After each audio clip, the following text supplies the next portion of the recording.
डालिए magnetic dipole moment, magnetic dipole moment. तो bracket में लिखिए कैपिटल MC इसको हम बताएंगे एक वेक्टर क्वांटिटी है।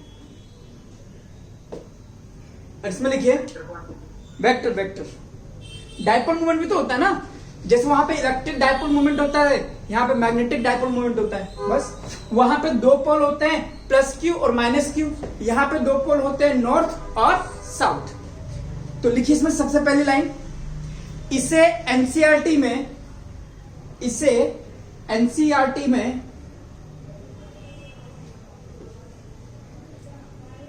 स्मॉल m से बताया गया है, स्मॉल m से रिप्रेजेंट किया गया है।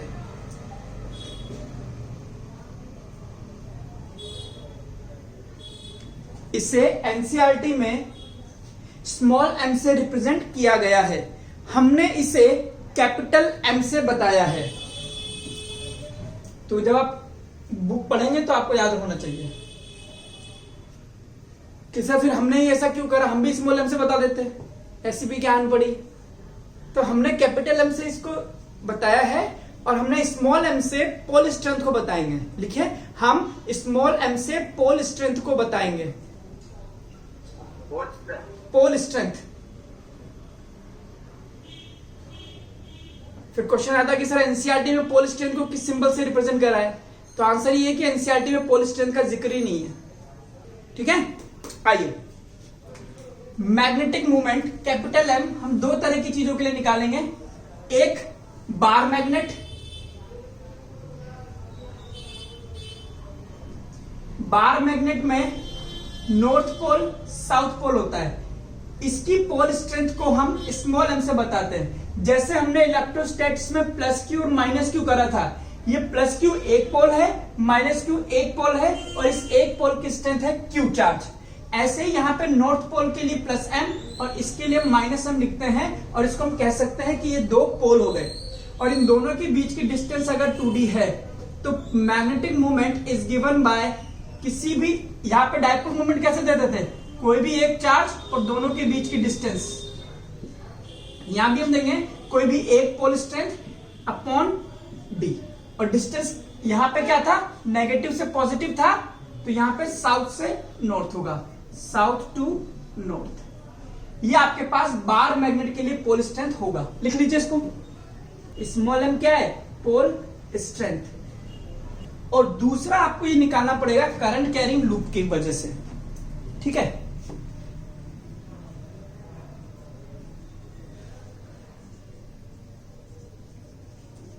Current carrying loop. अब जरा सोचो, ये करंट कैरिंग लूप है, इस तरह से करंट जा रही है, तो ये जो पोल आपको दिख रहा है ये कौन सा पोल होगा,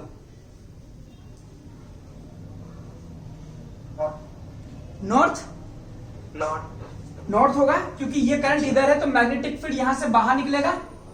या फिर आप यहां पे बना के देख लीजिए, इस तरह से नॉर्थ बनता है तो इसके पीछे क्या होगा, साउथ। इसका मतलब ये हो गया कि इधर नॉर्थ है इधर साउथ है और मैग्नेटिक मूवमेंट साउथ से नॉर्थ की तरफ होता है, तो मैग्नेटिक मूवमेंट का डायरेक्शन आ जाएगा ये पीछे से आगे, यानी कि जिस डायरेक्शन में मैग्नेटिक फील्ड है उसी डायरेक्शन में आपका पोल स्ट्रेंथ भी होगा।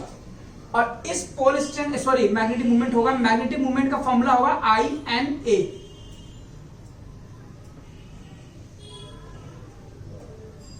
मेरी गर्लफ्रेंड थी 11th क्लास में, 10th से ही थी शायद, उसका नाम था मीना।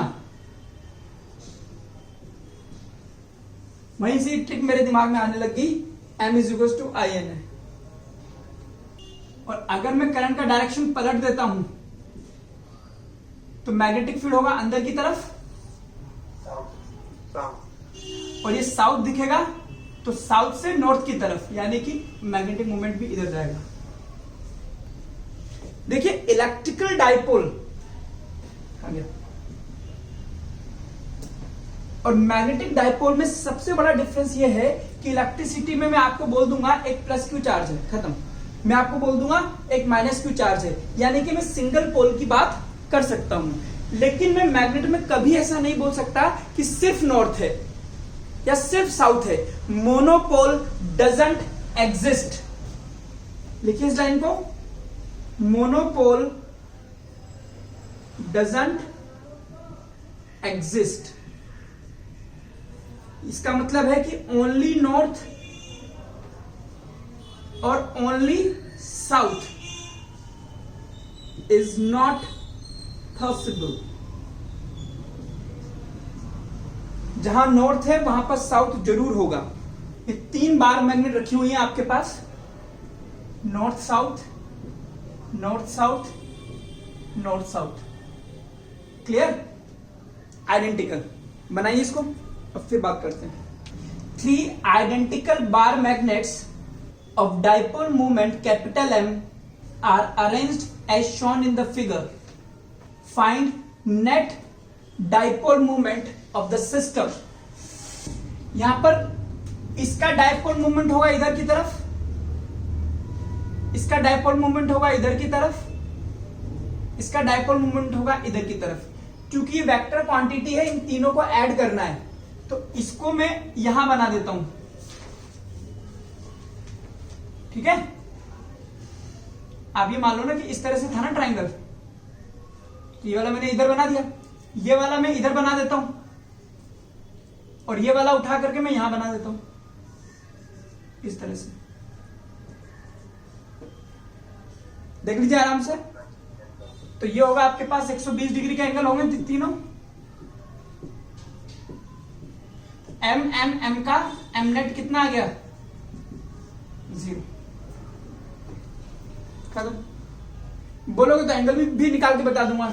जैसे इसको 60 बोल सकते हो आप, ये भी 60 होगा, ये भी 60 होगा। भाई इसको उठा करके मैं आगे बना दूं, इसको ऐसे करके ऐसे, इसको ऐसे बना दूं, ये 60 है तो ये 120 तो आना ही आना है ना? तो ये देखो इन दोनों के बीच का एंगल 120 हो गया। ठीक है? अब अगर मैं इसको ऐसे बना दूं और इसको ऐसे बना दूं, तो इसके और इसके बीच का एंगल भी 120 आएगा। तो ये और ये, इसके बीच का एंगल भी 120 आ गया। Overall M net is zero. चल अगला कीजिए।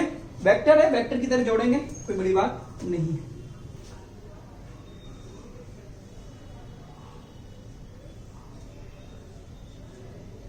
साउथ से नॉर्थ और साउथ से नॉर्थ 2 मैग्नेट हैं आपके पास, दोनों आइडेंटिकल हैं, दोनों का मैग्नेटिक मोमेंट m है। तो m नेट कितना होगा इसका? ये तो कर दोगे यार। भाई इसका मैग्नेटिक मोमेंट इधर है m, इसका मैग्नेटिक मोमेंट m इधर है, दोनों के बीच में 90 डिग्री का एंगल है, √2m विल बी आंसर। अगला करो, दिमाग लगाओ जरा। ये वाले तो कर दोगे तुम, अब तुम्हें पता लग गया करना क्या है इसमें साला। ये कोई करंट कैरिंग लूप है, इसका मैग्नेटिक मोमेंट m दे रखा है, इसके आधे वाले पोर्शन को इस तरह से उठा करके ऐसे कर दिया है। इट इज लाइक, ये मान लीजिए ये सर्कल है, तो इसके आधे वाले पोर्शन को उठा करके मैंने ऐसे कर दिया, ऐसे। ठीक है?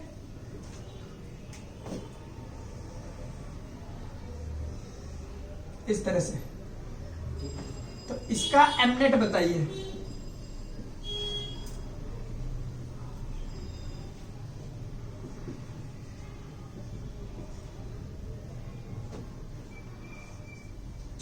चलिए देखिए, इस पूरे का m है, अगर इसका एरिया हाफ कर दूंगा तो आपको पता है m होता है INA। अगर आप एरिया हाफ कर रहे हो तो m भी हाफ हो जाएगा, तो ये आधे वाले पार्ट का m/2 और इसका भी m/2 हो जाएगा। अब जो ऊपर वाला पार्ट है, इसका मैग्नेटिक मोमेंट तो बाहर की तरफ ही होगा, तो मैं इसको बना देता हूं बाहर की तरफ, ये रहा m/2। और जो नीचे वाला है, इसका मैग्नेटिक मोमेंट होगा ऊपर की तरफ, तो ये दोनों के बीच में कितना एंगल आ गया? 90 डिग्री। तो अगर 2 m/2 90 डिग्री के जाएंगे, ठीक है, तो ये मान लो ये बाहर की तरफ है और ये ऊपर की तरफ। तो जो भाई बोल रहा था वही आंसर है। √2 टाइम्स ऑफ m/2।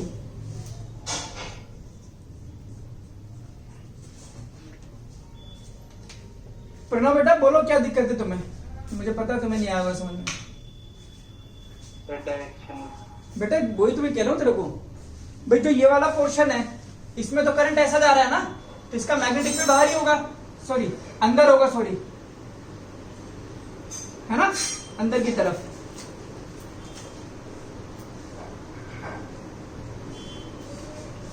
है ना, यानी कि ऐसा। और जो पोर्शन आपने इधर की तरफ यहां से इस पूरे का मैग्नेटिक मूवमेंट था, तो इसको जब आप ऐसा उठा लोगे तो ये हो जाएगा नीचे की तरफ, है ना। एक तो अंदर की तरफ आ गया इसका, और जो ये वाला होगा इसका मैग्नेटिक मूवमेंट होगा नीचे की तरफ इधर, और ये होगा अंदर की तरफ। तो अंदर की तरफ वाले को मैंने ऐसे बना दिया और नीचे वाले को मैंने उधर बना दिया। ओवरऑल 90 डिग्री पे ही होंगे, सीधी सी बात ये है, ये इधर है और ये इधर है नीचे की तरफ। दिस इज एक्चुअली करंट की डायरेक्शन मेरे को उल्टी देनी चाहिए थी, तब ज्यादा क्लियर हो जाता, बट ठीक है 90 डिग्री का है तो √2 टाइम्स ऑफ m/2 कर दो। इंपॉर्टेंट करना इस क्वेश्चन को। If two different coils are made up of, if two different coils are made up of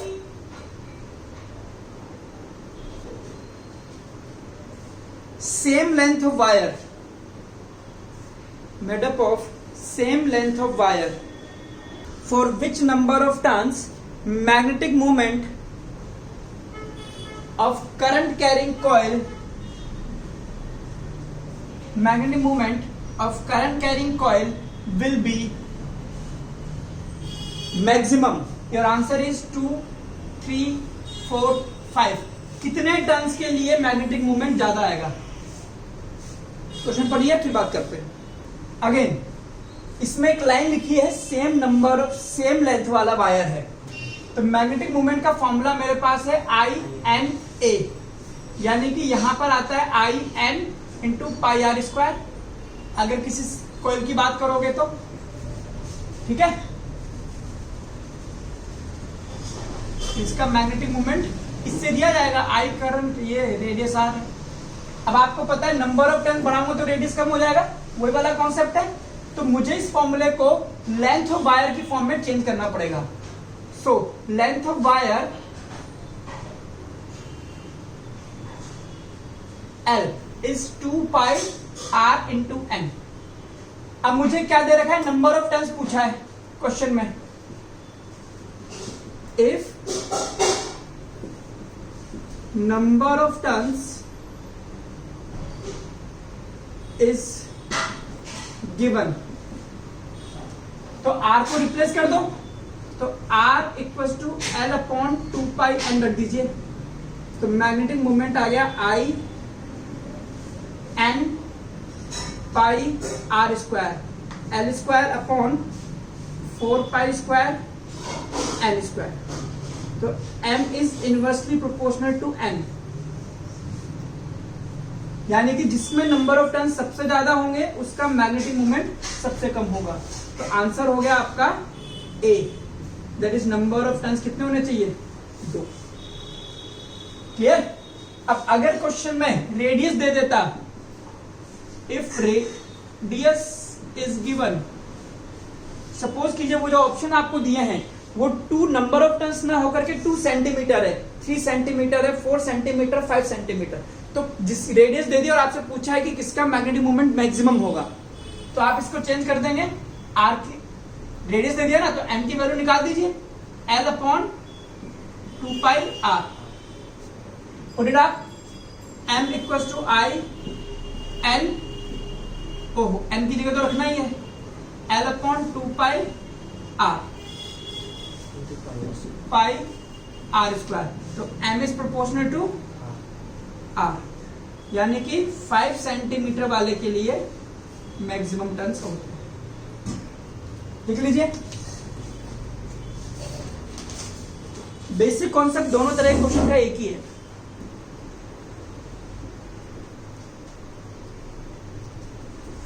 हमने याद होगा आपको मैग्नेटिक फील्ड का फॉर्मूला लिखा था for coil, magnetic field is mu naught Ni upon 2r। तो हम कहते हैं magnetic field number of turns बढ़ाने पे बढ़ेगा और रेडियस के इनवर्सली प्रोपोर्शनल है।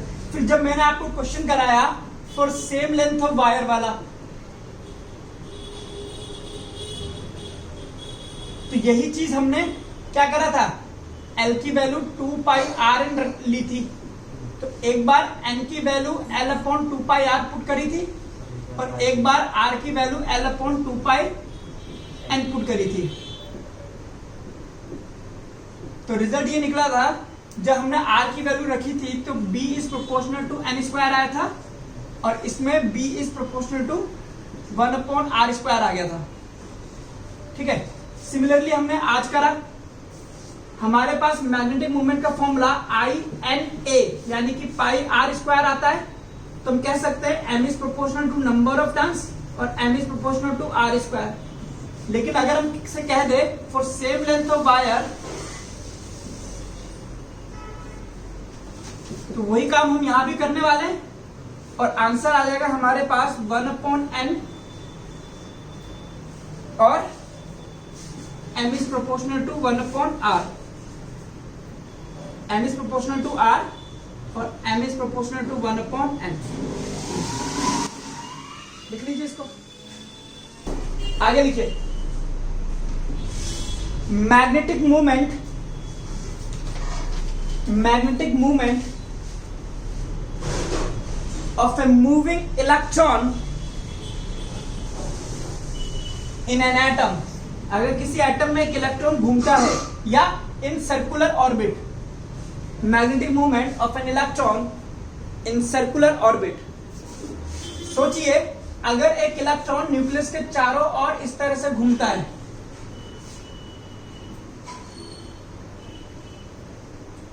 ठीक है, v वेलोसिटी से घूम रहा है,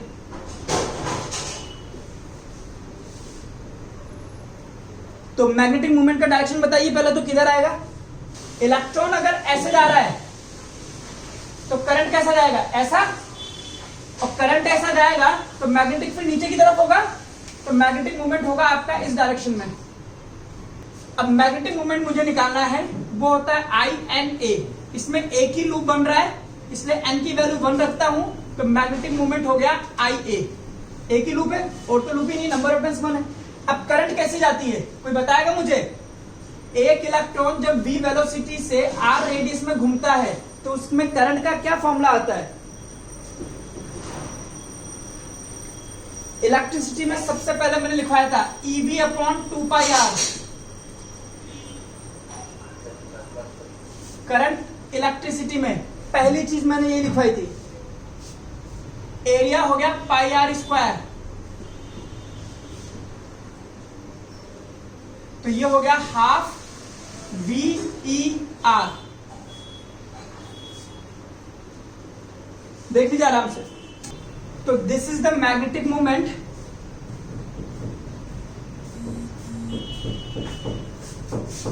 of electron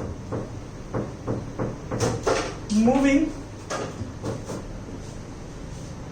in circular orbit. जरा सोचो, if the electron is moving in A atom, अगर हम एटम की बात करते हैं तो आपको, और मैं ये कह दूं हाफ VER को मैं m से मल्टीप्लाई और डिवाइड कर देता हूं। m इज मास,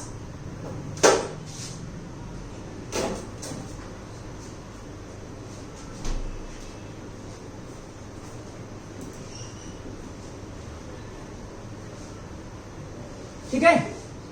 तो आप मुझे बताइए MVR, ये जो फिजिकल क्वांटिटी है इसको आप क्या बोलते हो।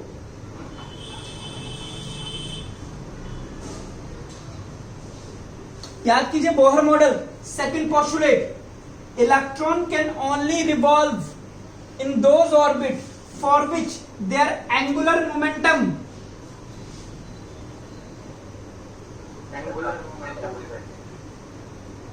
M V R is equal to H upon 2 pi का इंटीग्रल मल्टीपल, एंगुलर मोमेंटम होता है एल, तो एम इसको मैं लिख सकता हूं E by 2m into L, E by 2m L,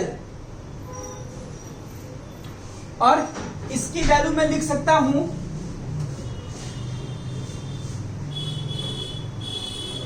NH upon 2 pi. So magnetic moment will be given as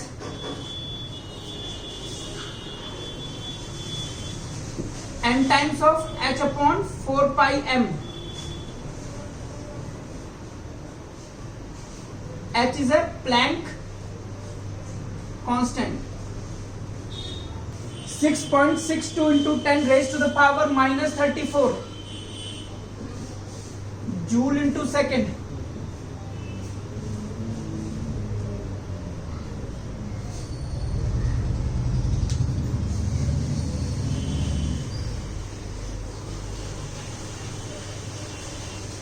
और सुनिए, इस E की वैल्यू कांस्टेंट है 1.6 into 10 raise to the power minus 19 coulomb. H की वैल्यू कांस्टेंट है 4 पाई, electron का मास 9.1 into 10 की power minus 31. जब ये वैल्यू रख दोगे है, E बाय M की वैल्यू क्या लिखाई थी आपको, तो E बाय M की वैल्यू आ गई.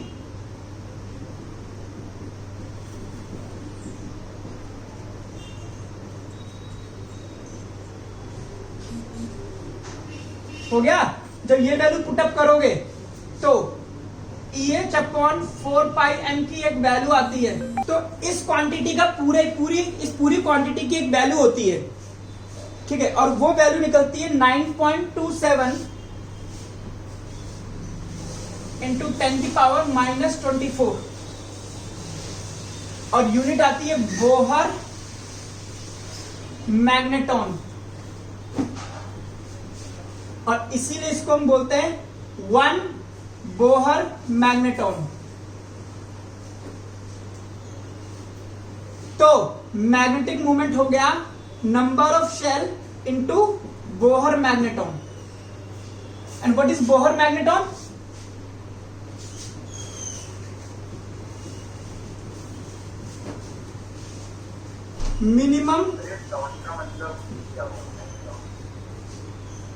Minimum magnetic movement of electron. लिख लीजिए इसको, पहले लिख लीजिए फिर मैं समझाता हूं आपको. चलिए मैं आपसे पूछता जाऊंगा, फिर से एक बार देखते जाइए. बस कुर्सी की पेटी बांधिए और देखिए. ओवरऑल हम क्या पढ़ रहे हैं, हम ये देखना चाह रहे हैं कि एटम के चारों ओर जब इलेक्ट्रॉन घूमता है तो करंट पैदा होगा, उस करंट की वजह से मैग्नेटिक मूवमेंट आएगा. हमें इसकी कुंडली खोलनी है. तो हमने पहले तो मैग्नेटिक मूवमेंट का फॉर्मूला निकाला, I N A, I की वैल्यू रखी EB अपॉन 2 पाई R. तो ये मेरे पास आ गया हाफ VER. एक फॉर्मूला ये आ गया. कभी कभी बोल देता है एक इलेक्ट्रॉन 5 मीटर पर सेकंड से R रेडियस में घूम रहा है, तो बताइए मैग्नेटिक मूवमेंट क्या है. तो कई बार कुछ लोग डायरेक्ट फॉर्मूला लगा देते हैं. फिर मैंने इस चीज को एटम में अप्लाई करा, तो ये मेरे पास निकल करके आया कि मुझे पता था कि MVR is equal to NH upon 2 pi होता है. ये है आपके पास एंगुलर मोमेंटम, जिसको हम L से बताते हैं. तब मेरे पास फॉर्मूला आया EL 2 पाई M. अच्छा 2M होता है, ठीक है. फिर मैंने L की वैल्यू रख दी, यही तो है L, तो इसको मैंने लिख दिया E upon 2M NH upon 2 पाई. ठीक है, तो ये मेरे पास M हो गया EH अपॉन 4 पाई M. ठीक है, और इसको हम बोलते हैं 1 बोहर मैग्नेटॉन. और इसकी वैल्यू हम निकाल सकते हैं 1 बोहर मैग्नेट्रॉन होता है, कहाँ गया वो, गुम गया, क्या था वो वैल्यू देखना 9.27 था ना, 10 की पावर -24। तो मैग्नेटिक मोमेंट हम basically n times of Bohr magnetron निकालते हैं। कहता है कि अगर कोई एटम इलेक्ट्रॉन फर्स्ट ऑर्बिट में घूमता है तो उसका बोहर मैग्नेट्रॉन बताओ, तो हम कह देंगे 9.27 इंटू 10 की पावर -24 एम्पियर मीटर स्क्वायर। कहता है सेकेंड ऑर्बिट में अगर कोई इलेक्ट्रॉन घूमता है तो कह देंगे इसको 2 से मल्टीप्लाई कर दो, 2 बोहर मैग्नेट्रॉन। कहता है n=3 में घूमता है तो कह देंगे 3 बोहर मैग्नेट्रॉन। तो ये एक यूनिट हो गई, ठीक है, और इसी को हम बोलते हैं 1 बोहर मैग्नेट्रॉन। इतनी सी बात है बस। तो हेडिंग डालिए circular current carrying loop, circular current carrying loop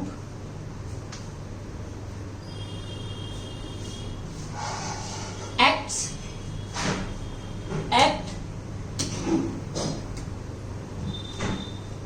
as a,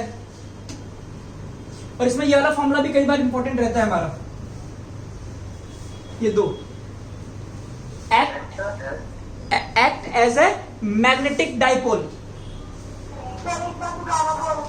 circular current carrying loop act as a magnetic dipole.